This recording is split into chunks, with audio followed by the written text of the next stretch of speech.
Hi, everybody, and welcome to Beyond the Cage, presented by Intimidation Clothing. I am your host, Jim Graham. Joining me, we have a very special guest on the line. He is UFC fighter Daron Cruickshank. And Daron, thanks for coming back on the show. Anytime. Thanks for having me. Now, Daron, we talked to you last a few months ago, and that was before the holiday season. So I was wondering, how did you spend your holidays this year? Well, I spent them getting ready for this upcoming fight, January 25th, UFC 10 on Fox Sports 1. So I didn't really get to pig out. I didn't get crazy. Just visiting with the family. Did you get any neat gifts for Christmas? Because I know last time around the holidays, I believe you got yourself a new Bronco. Did you get anything, something big like that? Well, I picked up an AK. That's the thing. Well, that's awesome. And as we enter 2014, do you have any New Year's resolutions? Yeah, I've actually set some goals for 2014. A random goal. I do these 3-gun matches, and I've been shooting against one of the only professional shooters in Michigan. His name is Rick Birdsall, and one of my goals is to beat him this year.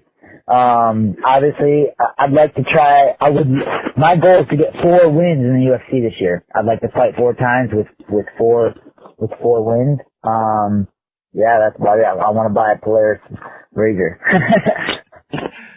And I know you just started this past year your brand new team out of Detroit Jiu-Jitsu there in Dearborn, the Michigan Top Team. And is there anything new that you'll be doing at Michigan Top Team for the new year?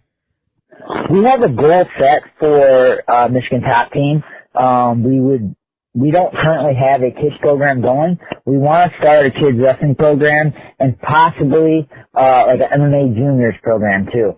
I feel, trying to get, because right now when we first started, we had just a bunch of fighters from different gyms that, became kind of orphans. They had falling outs and stuff like that with their original gym. And when we came together, everybody, kind of flocked to us. And now since we have, a team, we'd like to get almost a feeder program for it. So, we can kind of bring up, these kids that want to do it in the right manner and get them started right.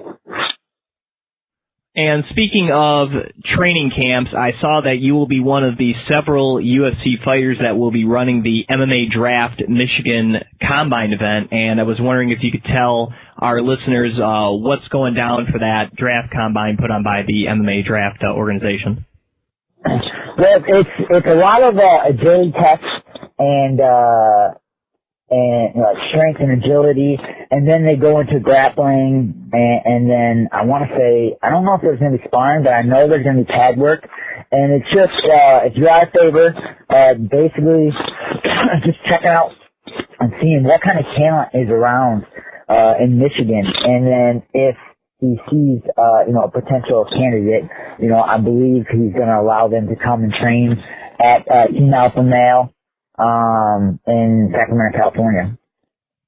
Well, that is awesome. I have a couple buddies that are of age and qualify for the combine. I'm going to try to get them the information to sign up. So hopefully somebody that I know will be participating. They can kind of report, and obviously the next time we'll talk to you, we can see your experience with the event. But another event I know that is coming up in March is the Arnold Sports Festival, and I was wondering if you will be attending again this year.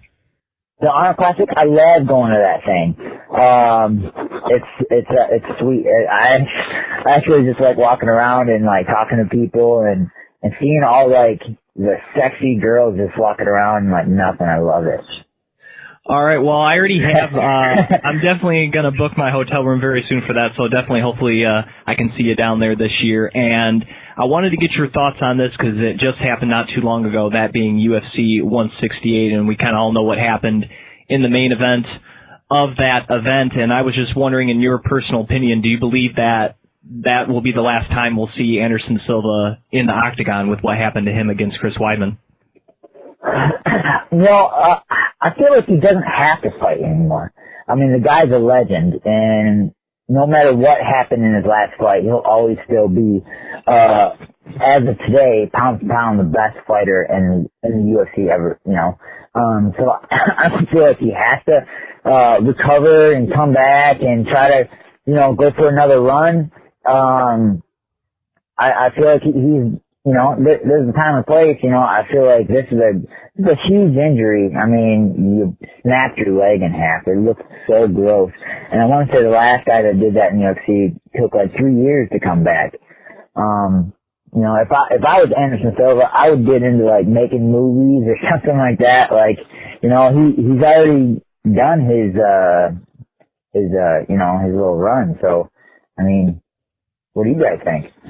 I definitely think, like you said, he doesn't really have anything left to prove. He's already 38 years old, and like you said, I believe Corey Hill was the fighter it happened to a couple years ago in the UFC, and it took him several years to come back, and that guy was kind of like you in his 20s, but Anderson Silva, you know, he's on the wrong side of 30, and all the stuff he's already accomplished, I mean, like you said, I think he has a lot of options, and, I mean, maybe joking, but he knows Steven Seagal, so I'm sure there's some way he could get into acting in at least B-level movies.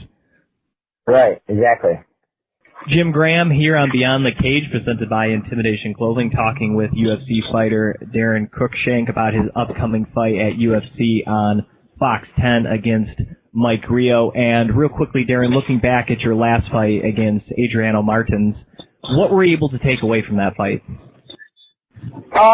Well, I'll tell you, my experience, it was definitely different, going to Brazil. It's definitely, the fans are a little more aggressive, you know, there's a lot of mental game here, I guess you'd say.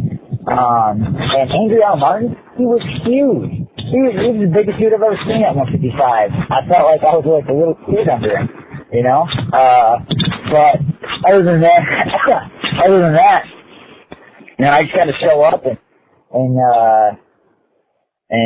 you know, throw some haymakers and hopefully one connects. Even though you lost that fight at Fight Night 32, how was your time in Brazil otherwise?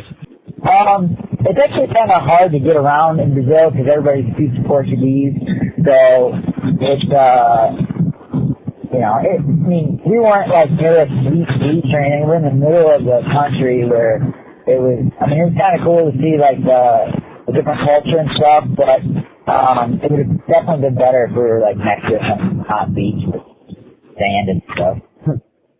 Absolutely, and we're a little bit less than a week until the weigh-ins for the fight on Friday. I was just wondering what your weight is looking at right now. I woke up here at 172. So what's that, 17?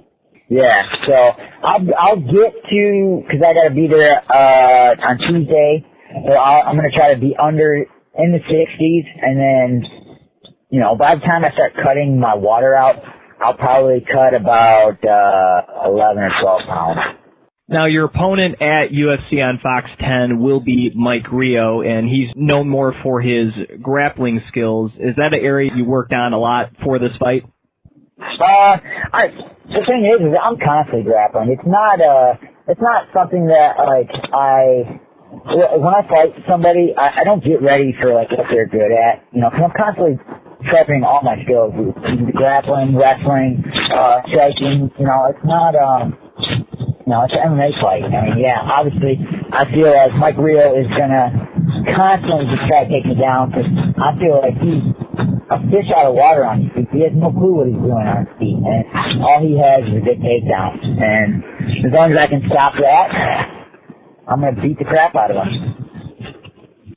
Now, one of the goals you had mentioned earlier was that you would like to win 4 times inside the octagon this year, and with you already setting that mental goal, would you say that your fight against Mike Rio upcoming this weekend is a must-win for you?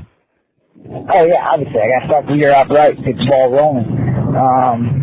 Mike Rio is the first one that I had to take out, you know, so kind of feel sorry for him.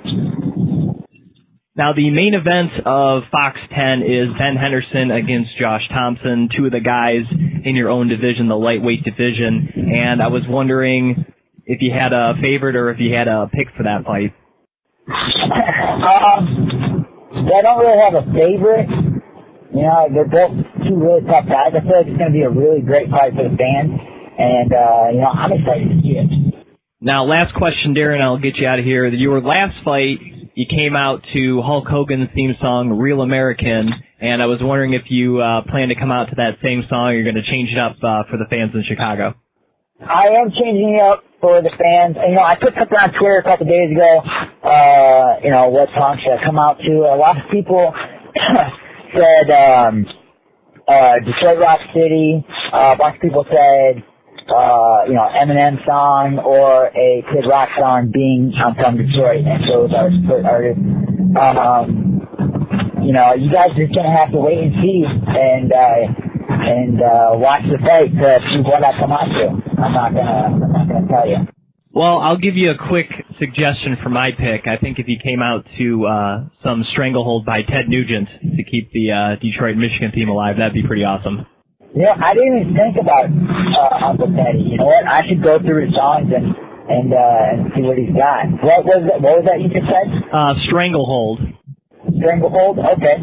Yeah, I would like to actually vote Ted Nugent for president. Let me get that going.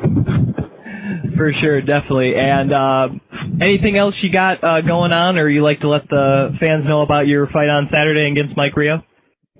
Yeah, I'm fighting January 25th, this coming Saturday. Fox Sports 1, I think it's UFC 10 on Fox Sports 1. I'm pretty sure I'm the first fight, so, be on time, watch my fight, go to Buffalo Wild Wings, get some wings, and some fried pickles, those are my favorite, and watch me beat the crap out of them.